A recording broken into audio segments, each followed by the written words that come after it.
Welcome back to our weekly update. I'm Charlotte McLeod with investingnews.com, and we're going to run through a few of this week's biggest stories in the mining industry. If you enjoyed this video, don't forget to hit the like button, subscribe to our channel, and of course, leave us a comment below. Let's get into it. The gold price was back in action this week, breaking above $4,200 per ounce after spending about 2 weeks trading at lower price levels. Silver was on the rise again as well, pushing briefly past $54 per ounce. Both metals saw their biggest gains midway through the week as the US government shutdown came to an end. At 43 days, it was the longest in history and finished as 8 Democrats broke ranks to vote in line with Republicans on a funding package. US economic data has been scarce during the shutdown, and government agencies are now beginning to play catch-up as they return to work. While it's possible that some reports will come out in just days, others could take weeks or may never be released. From a gold perspective, all eyes are on numbers that may impact the US Federal Reserve's interest rate decision next month. Chair Jerome Powell emphasized after the central bank's last meeting that a December reduction isn't guaranteed, and more recent commentary from other Fed officials points to continued dissent about whether to cut or pause. CME Group's FedWatch tool currently shows an almost even split between the two options. For our bullet briefing this week, I want to share a few highlights from the New Orleans Investment Conference, which our team attended from November 2nd to 5th. At the time, the gold price was around $4,000 and silver was in the $48 range. And I have to say that my main takeaway from the many experts I spoke with was that we were seeing a temporary pullback, not the end of the bull market.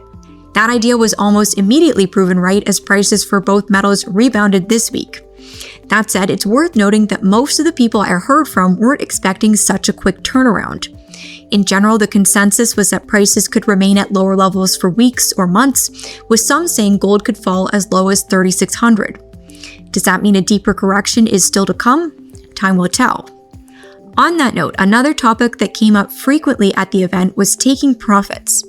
Quite a few people discussed how they did some trimming in October when gold and silver prices were really running, and then put the money to work in other parts of the market. For example, Rick Rule of Rule Investment Media talked about how he sold 25% of his junior gold stocks at that time. Here's how he made that decision.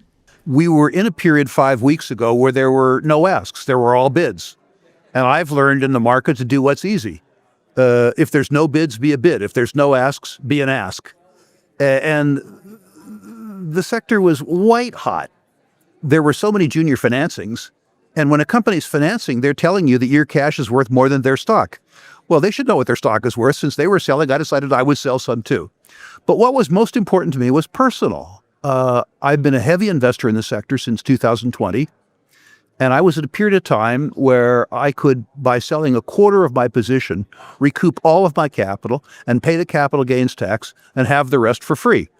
I can be very patient, Charlotte, with that remaining 75% because it stands me zero after tax. It was a personalized decision. I recommend watching the full interview with Rick, but if you're curious, I'll tell you right now that he redeployed the cash he got from selling gold juniors into physical gold, Agnico Eagle Mines, Franco-Nevada, Wheaton Precious Metals, and oil and gas stocks. Finally, while I'm always keen to understand what's happening right now, I also wanted to use this conference to start talking about what sectors will do well in 2026. I asked almost all of my interviewees what they think next year's top performing asset will be, and I was surprised to get a fairly wide variety of responses. Precious metals were definitely mentioned, with multiple people saying that while silver has made impressive moves this year, it hasn't truly had a chance to shine. But copper was also brought up numerous times, as was uranium.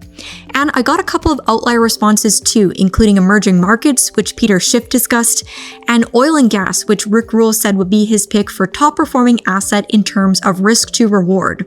Rick also highlighted small-scale community banks in the US. I'll leave a link to our New Orleans playlist in the video description. We've been adding to it all week, and I'd love for you to check it out. Thank you for watching. If you like this video, make sure you hit the like button and subscribe to our channel. We'd also love to hear your thoughts, so leave us a comment below.